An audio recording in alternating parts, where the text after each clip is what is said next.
Hola, ¿cómo están? How do I improve my vibrato? That's a very good question. Do you have any specific problem with your vibrato, or are you starting from the beginning? So are we starting, do you guys want to start from the very basics of vibrato? Yes, I will teach you vibrato. You feel your hand is too tense. Yeah, that's a very good that's a very good point. So one of the I would say one of the main issue with vibrato most of the time is that people end up holding their violin too tight with their hand.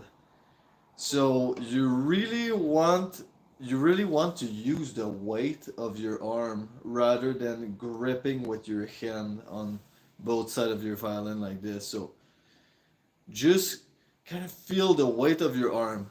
And then the first exercise you want to start with is start with like your arm super low and your fingers super long like this.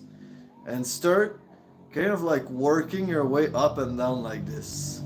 So this will kind of practice the motion of getting your fingers to extend and coming back to its round shape. So extended, back to round, extended, back to round. So that's kind of like the first motion you want to work on. Try without your thumb at first, so you can like really start feeling that you use the weight of your arm to apply the pressure on the string.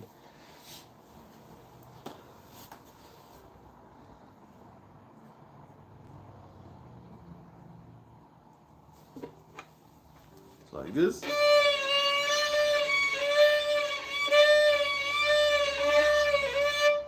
Okay, and then when you start feeling more comfortable with that motion, you kind of like start rocking your hand back and forth like this.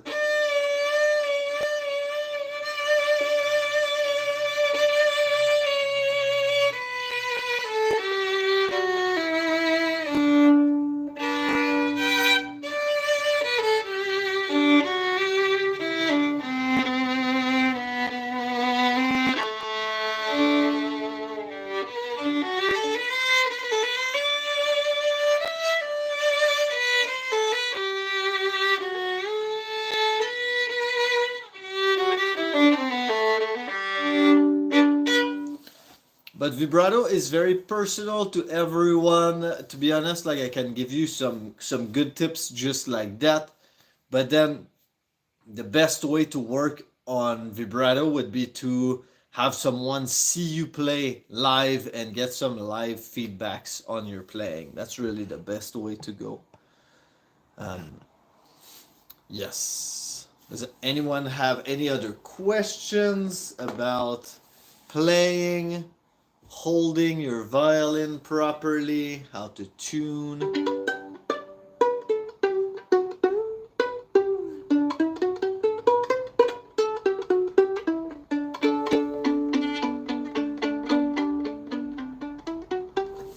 My bow is shaking just since 3 days and I don't know why. Usually, like if your bow is shaking when you play, it comes from holding your bow too tight here. So most likely when you play, you start pinching your bow like that, and that's what's create a bounce.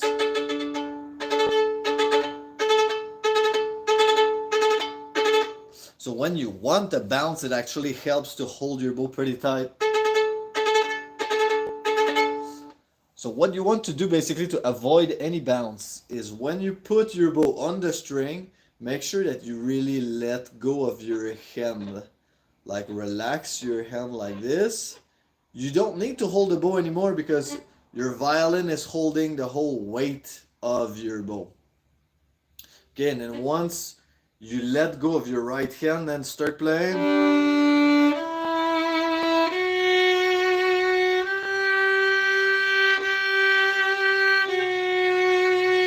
it should remove all the bounce. If you're over gripping your bow, it will always bounce up and down and make it really hard to keep a consistent playing.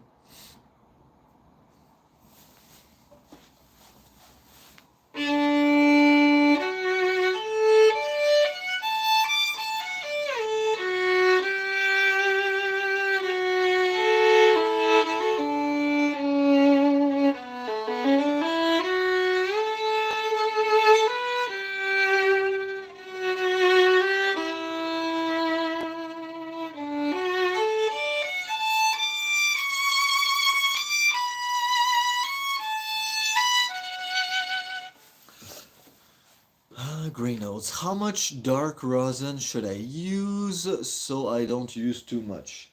So I would say rosin, the kind of like rule of thumb for, well, my rule of thumb for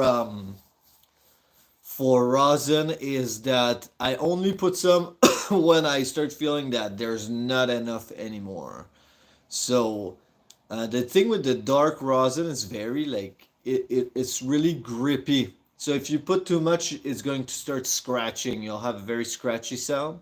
So if you feel you have too much, though, you can always remove some of that rosin. So you can use like a clean piece of cloth and just rub it against the bow hair to remove a little bit.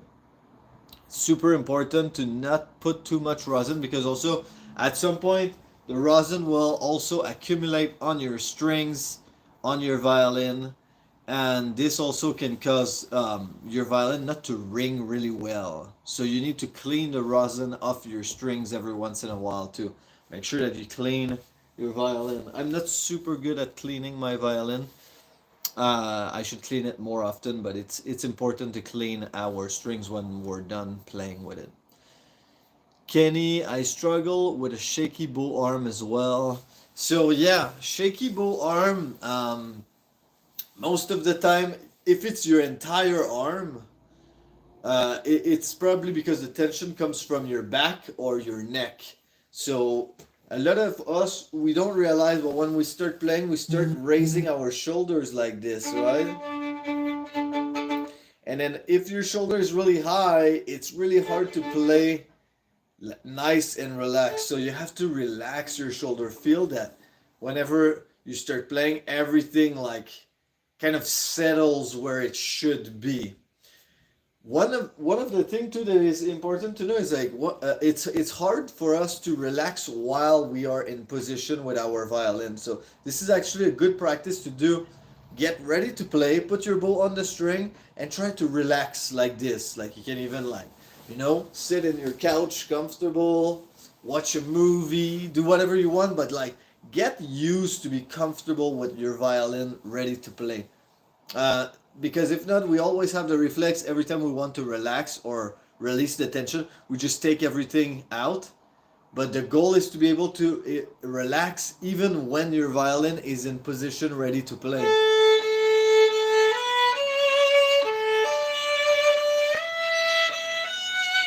Then you can relax. So it's normal to build up tension when we play,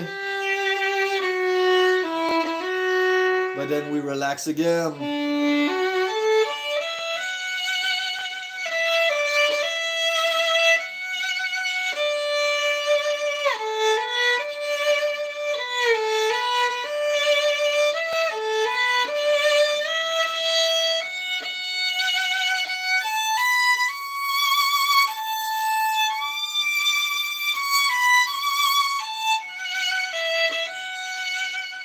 Relax.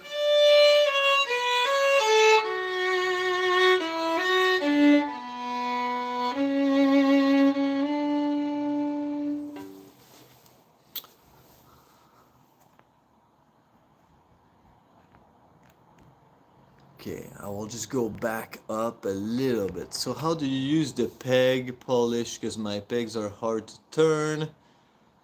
Oh, for this, I would bring your violin to a violin store and ask them to take care of this for you.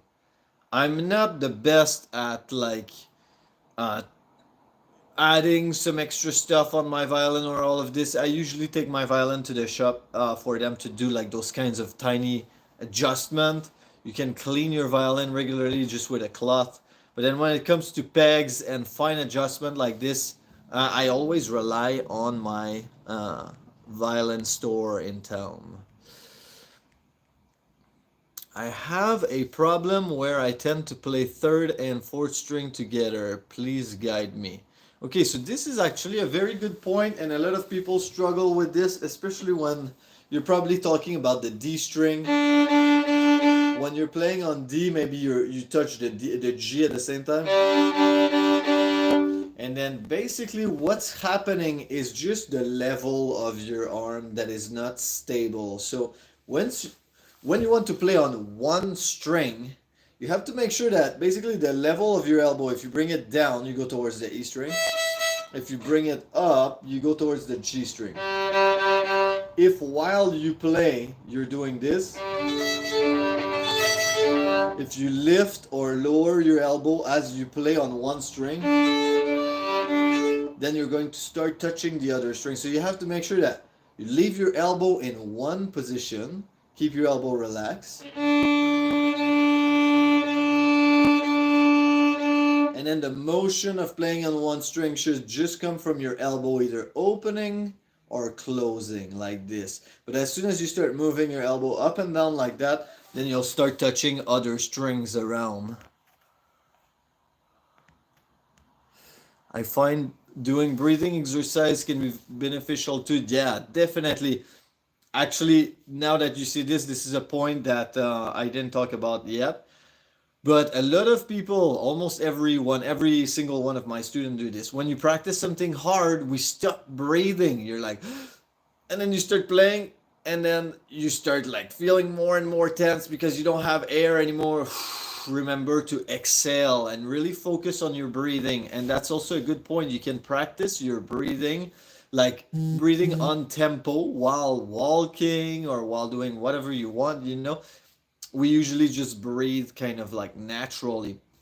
The only time where we really focus on our breathing is when we are out of breath, because we're like, hey, there's something wrong now, I need more air. So if you're like running or doing exercise, you might like start focusing more on your breathing.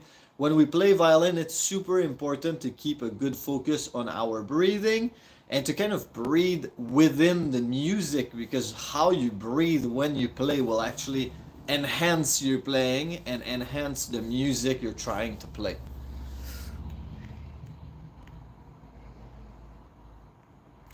What brand of violin are you playing? So my violin is doesn't have a brand. It's a very old violin.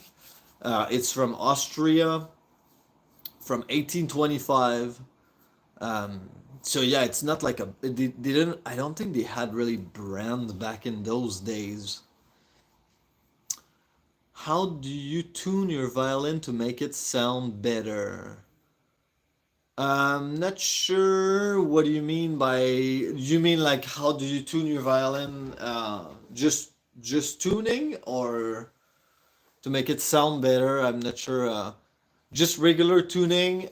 I use a tuner on my phone and using the pegs or the fine tuners. If you have fine tuners on your violin, I would definitely recommend use the fine tuners. How can I calm myself on stage to where I can concentrate on my playing but also on my breathing? So this is another very interesting question. So I had a teacher in college that told me something that really stuck with me later. When you play live, you know, like you enter this room and you have to own this room, it becomes yours.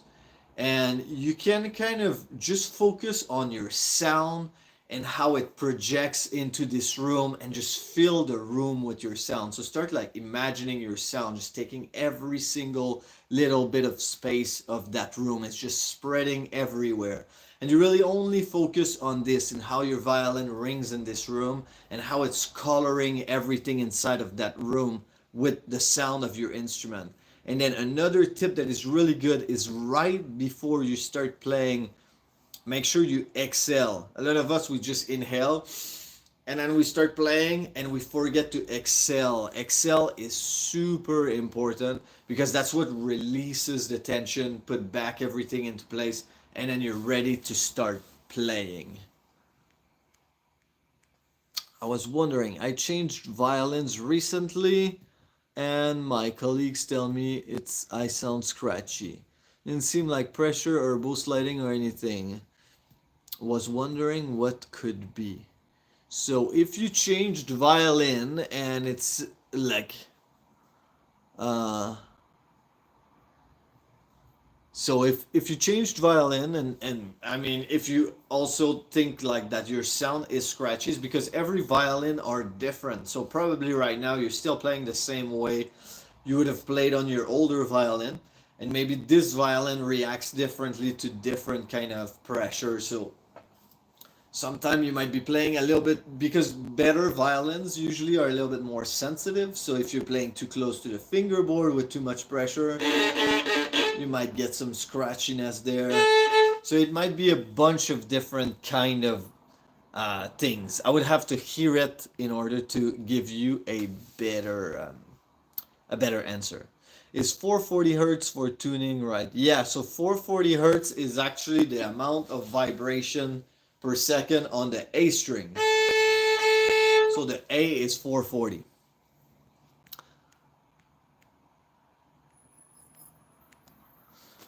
Could you suggest a brand that sounds similar to yours or has sweeter sound rather than loud? I don't know any brands of violins. I'm not really familiar with the brands. I would say like the best way to shop for a violin is to go to a store and try a few different ones and then pick the one that you prefer. You know, that's really the best way to know.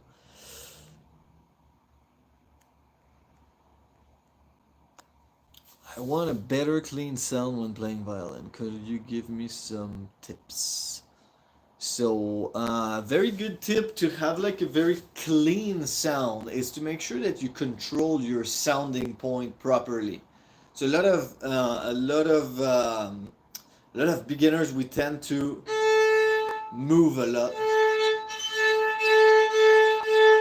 like this and like change the sounding point, go really close to the fingerboard, then really close to the bridge, then in the middle, and then every time you change this, your sound, your tone keep changing. So your goal is to keep the most consistent sounding point as you can. So try to keep your bow in one spot at a time. Keep it very parallel with the bridge.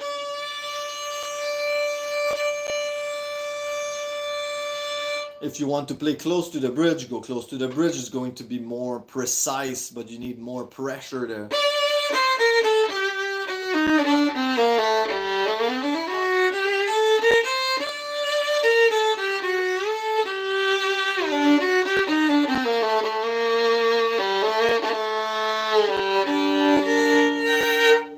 If you want a silkier tone, kind of like something more mysterious, you can play closer to the fingerboard, but then less pressure.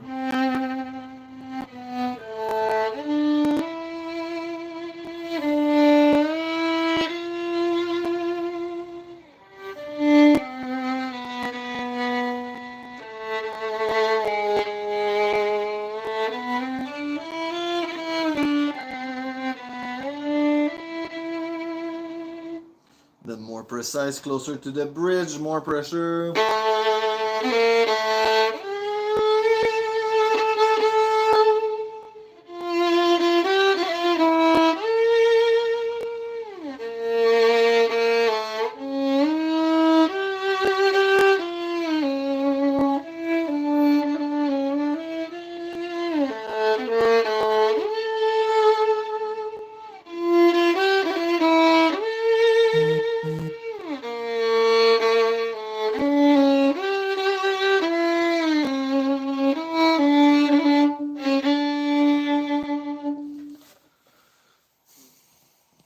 Sorry.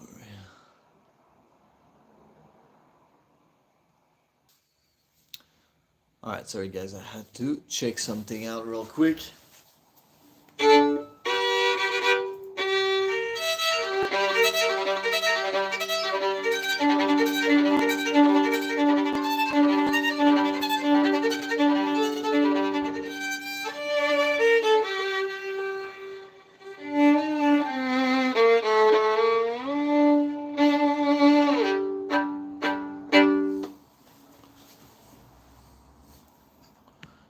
Better clean sound, yeah. Would you be able to show me a 2-octave G melodic minor scale? Yeah, of course. So are you playing it all in first position?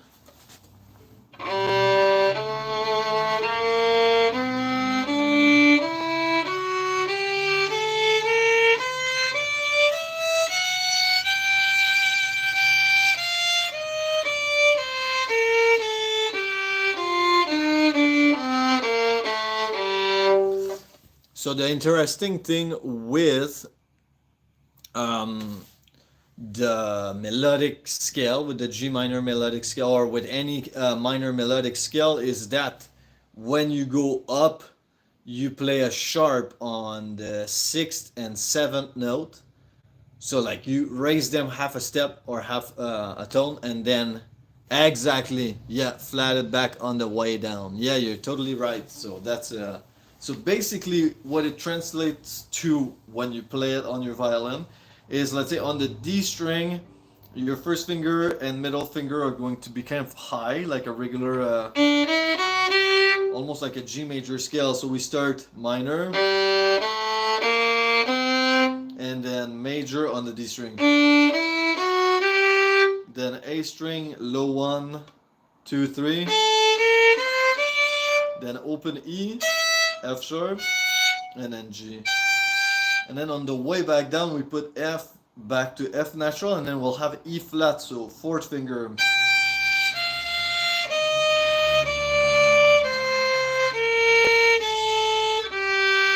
And then when we get to the D string, we will lower our middle finger and first finger.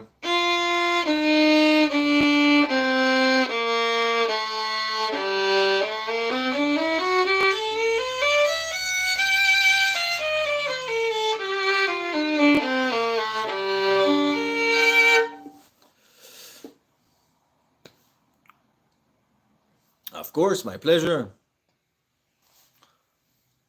Could you give me some exercise for practicing the third position? So, to practice to shift to third position or once you're in third position? Actually, scales are a good place to start. You could practice a D major scale.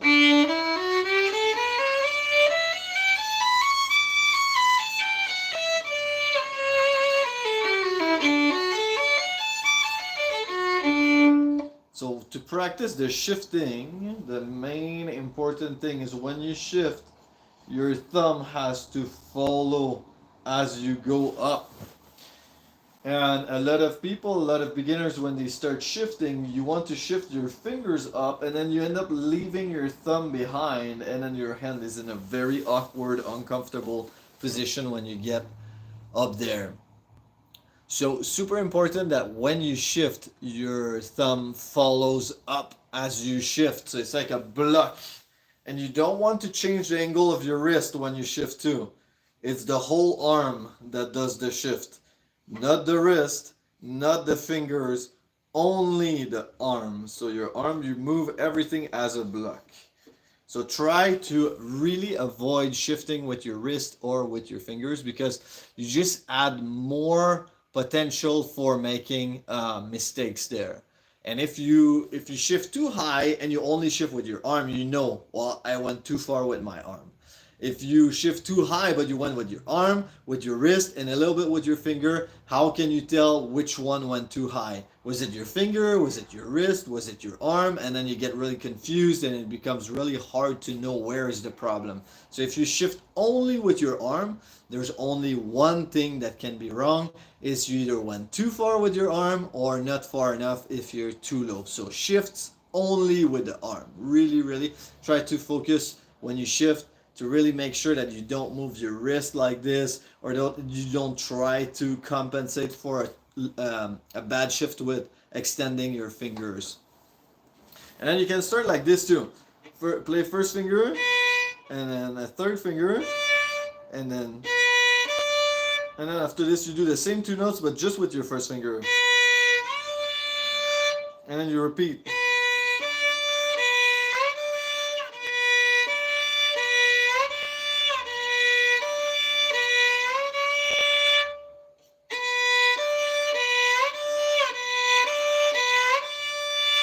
And then once you start getting more comfortable with that, that's a really good exercise to practice. Hey, my pleasure, Kenny. I'm glad I could help. Okay. How can I fix shaking bow problem?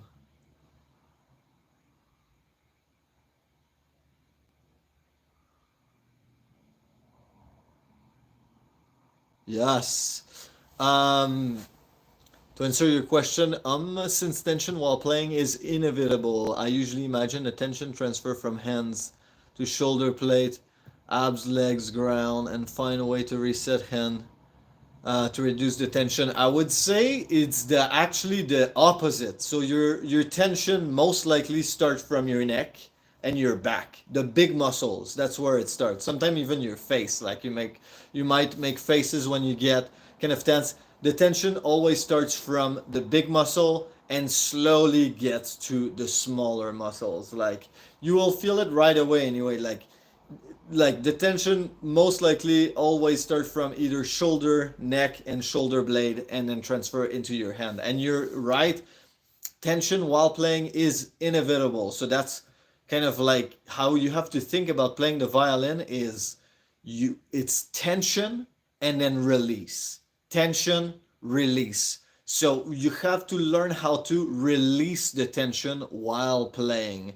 So basically, super important that when you start feeling the tension building up, that you're able to release that tension. Because even if you look at any professional violinist, when they play, they get tense at some point, but they're just able to really release that tension as they are still playing. They don't need to stop in order to release the tension. So, yeah, super important that as you feel the tension building up, being able to release that tension when you play. And Kenny, you're totally right. Posture has so much to do with tension because, look, first of all, most tension comes from the shoulder, and because the violin is such like a inward instrument, we tend to close in our shoulders like this, which create a lot of tension in our back, neck, and shoulders like this, and end up transferring it in our hands. So by having an open chest, open shoulder posture, very relaxed. Also, one thing that I started doing with my student is this. I tell everyone when you practice just your violin hold, you should be able to have your violin in a solid position without even using your head at all, and be able to play a couple notes without your head.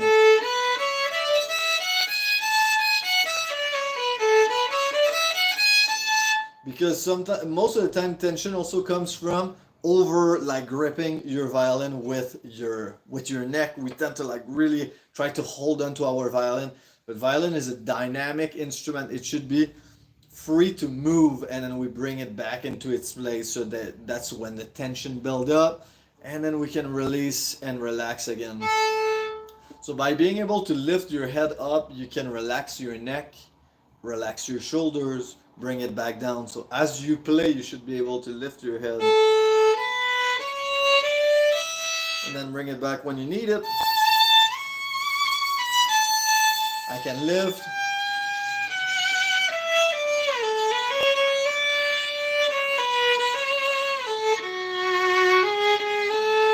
Relax.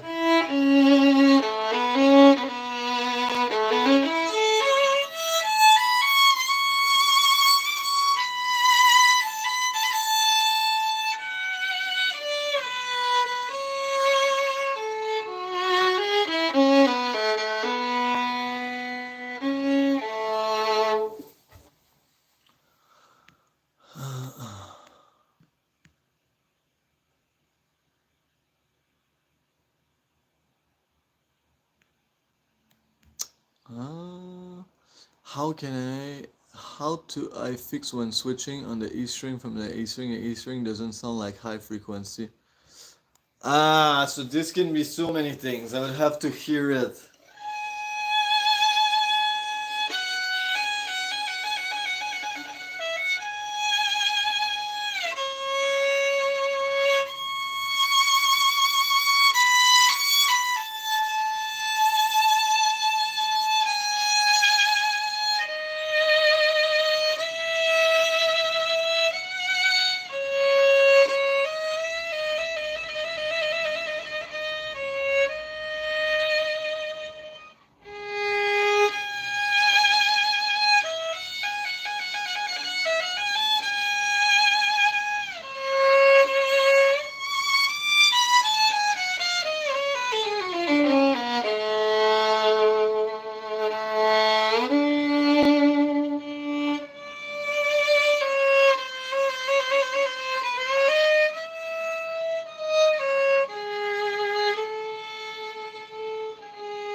Roughly, how long does it take to get a clear sound if you've never had any experience with the instrument? So, look, I will tell you something right there that like, it's not the answer you want to hear. It's very different from one person to another. So, like, I have some students that can make some great sound after like 2 months, or even less than this, after like 2 weeks. Like, some people have it very naturally.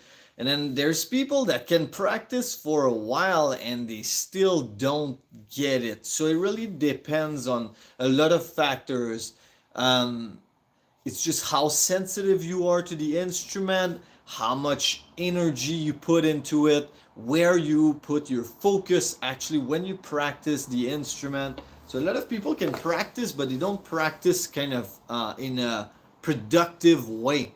Some people just kind of play and it sounds bad. They keep doing it and they don't really focus on, like, hey, how can I get my sound to be better? What can I do with the bow? And then, like, some people will explore naturally. They will seek to get that better sound, seek to improve and get better at the instrument. And some people will just kind of be happy with whatever comes out of their instrument. So it's really, it really depends from one person to another. What is the best practice song? The best practice song. It depends what your level is, and yeah, that would be my answer to this.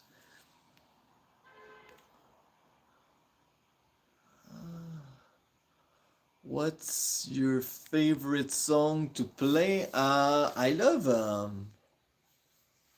My Pleasure. How did you know that you were passionate about the violin? Because I also want to get it. Celine, that's a very good question. I knew that I was passionate by the violin. It took me like 2 years to actually start really liking to play the violin, because at first it's very hard, and then you have to learn a bunch of boring songs at the beginning. And then the song that made me fall in love with the violin was actually this concerto of Vivaldi that I learned.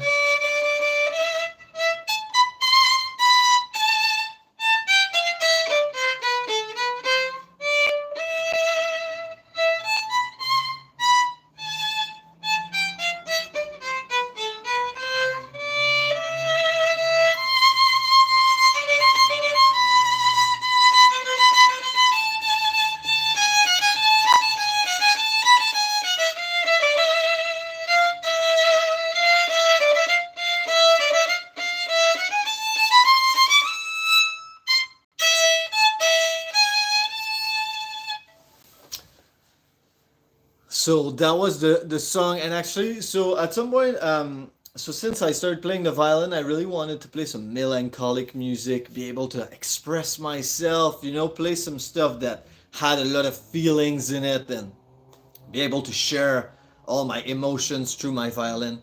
And when I first learned that Vivaldi piece, I was like, wow, this is really cool. It feels like I'm talking something that I'm feeling inside of me, and I'm able to share it with my instrument. And that's what made me fall in love with the violin, really. Which one is your favorite, Experience or Vivaldi Fourth Season? Well, they are very different, like very very different pieces. I like both. Experience is great, uh, and the Vivaldi Fourth Season is just a different piece that I really love as well.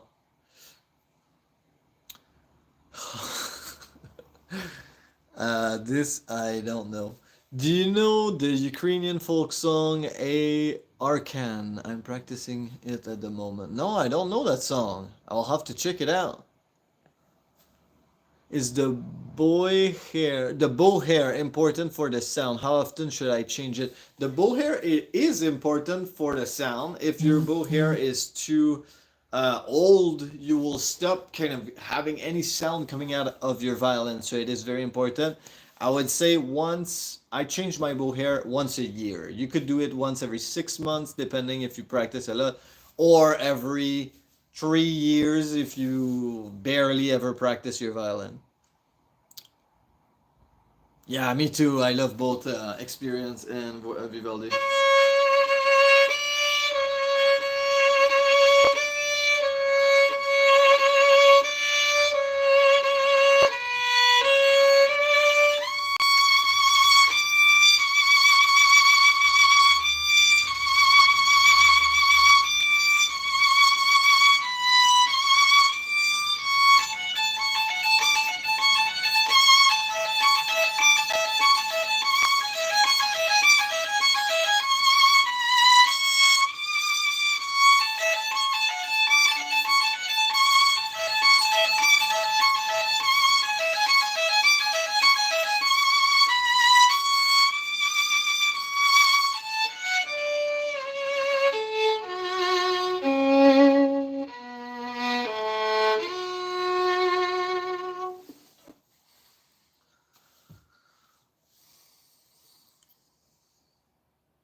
I had a comment. Extra, dude. Hi and thank you. Just thank you. Thank you so much, Extra. I appreciate you.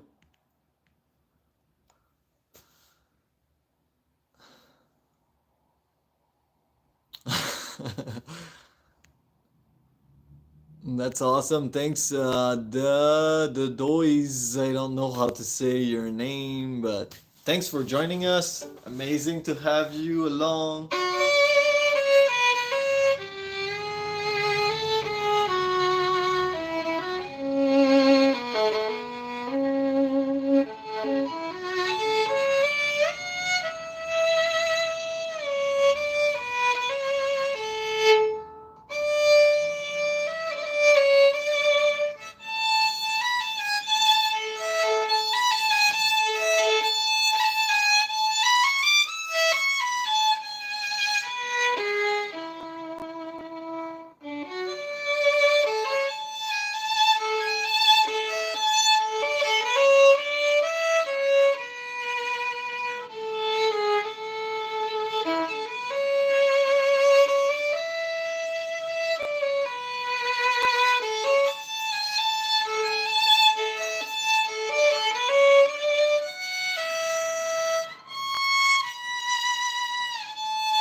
Do you play any other instrument beside the violin? Yeah, I play guitar and a little bit of piano. Actually, my first instrument was the piano, and then I started the violin a little bit later. First started piano, then guitar, and then later with the violin.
Another Love. I don't remember that song.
haven't played this in a long time. I have to practice it. The second one. I've been playing for a while. Hi, Luisana. Nice to meet you. If I prefer classical or pop, I would say classical.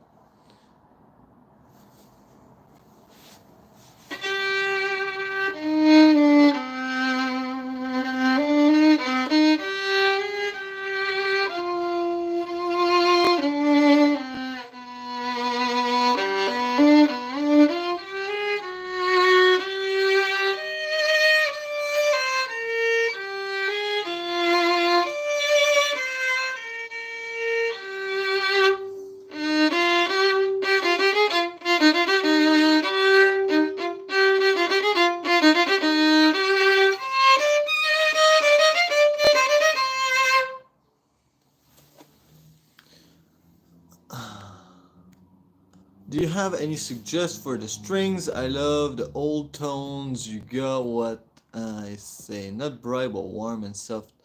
Yeah.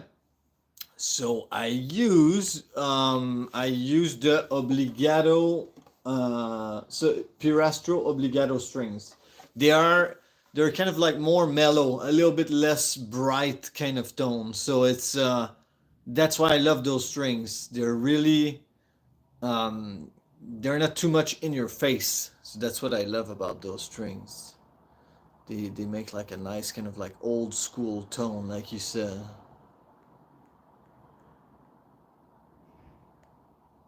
Uh,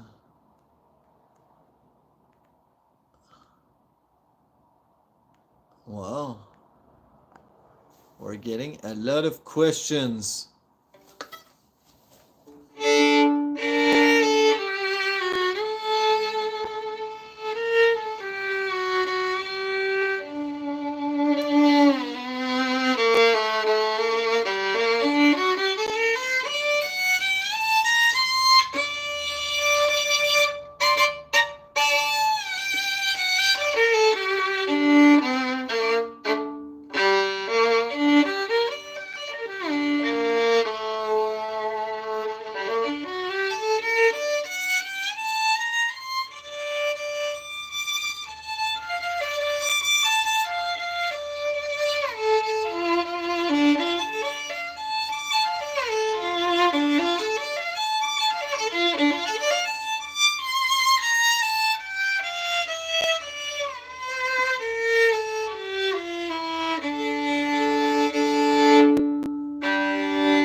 Okay, so the Alice A747 is a good string. I don't know those strings. I would say someone said dominant a little bit above.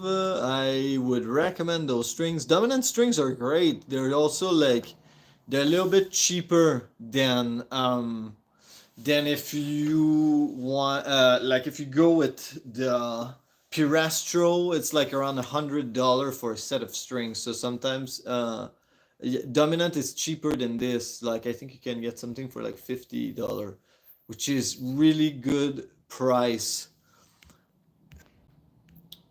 Uh, yes, thanks, Akari, to ask people to stop spamming because at some point it gets a little bit intense. As a violinist, I love your channel and its content. Thank you for the beautiful concert. Thank you so much. I appreciate you saying this. This is great.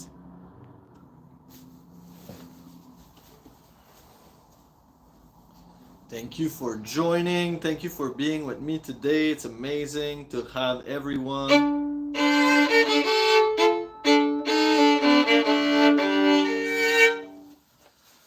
Yeah, Pirastro are pretty expensive strings. Thank you. When did you start playing the violin? I was 15 when I started playing the violin, so it's been a few years. Thank you so much. So who else plays the violin here? I'm curious. Say me in the comment if you play violin. And also anyone that plays the violin, please let me know if you have any questions about your practice or if you need help with some things. Like, I'm here for that. Actually, this session is to answer questions about violin. Wow, we have a lot of violinists. That's awesome. I'm a cellist, learning violin for fun. I'm not sure if violin cello is harder, but oh yeah. Yeah, I think that cello is definitely as hard or maybe harder. It depends. Like, yeah, I tried cello and it's so hard, such a hard instrument. Very good job, man. If you can play both, that's amazing, Captain Vinny. I love that.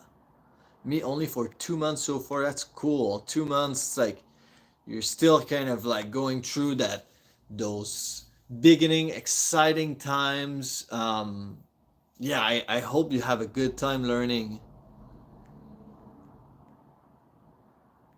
That's so cool. Wow, we have a lot of people playing the violin. How can I master vibrato? 8 years now. That's awesome. How much does violin cost? It really depends. It can go from like $50 to millions of dollars. There's so many different kind of prices. Where are you from? I am from Canada, from Montreal. So I'm French Canadian. I speak French, English, Spanish. I do started at 18, self-taught, still can't afford a teacher, unfortunately. Oh, that's awesome. Kishui, that's cool. I'm glad I can help with the tutorials. It's true, teachers are pretty expensive. Definitely worth it though. Every once in a while, maybe book one lesson with a teacher that is not too expensive, so that you can just get like a good kind of overall assessment of what you should be working on. That can really help you progress quickly. Do you teach? Yes, I do teach. If you want. How do I write in this chat? Oops. Oh, now I hid the chat. Live chat. I'm not sure how I can write in the chat. But you can go to my website. My website is on the channel, musicforhumans.com, and I do teach. So if you need lessons, just reach out. Love you from Iran. Iran, amazing. I hope things are not too bad over there. Sending you some good energy from here. How can you do vibrato? Any tips? Yeah, vibrato have day 3 a violin, and I can play melody as long as I have it memorized on cello. Yeah, that must help.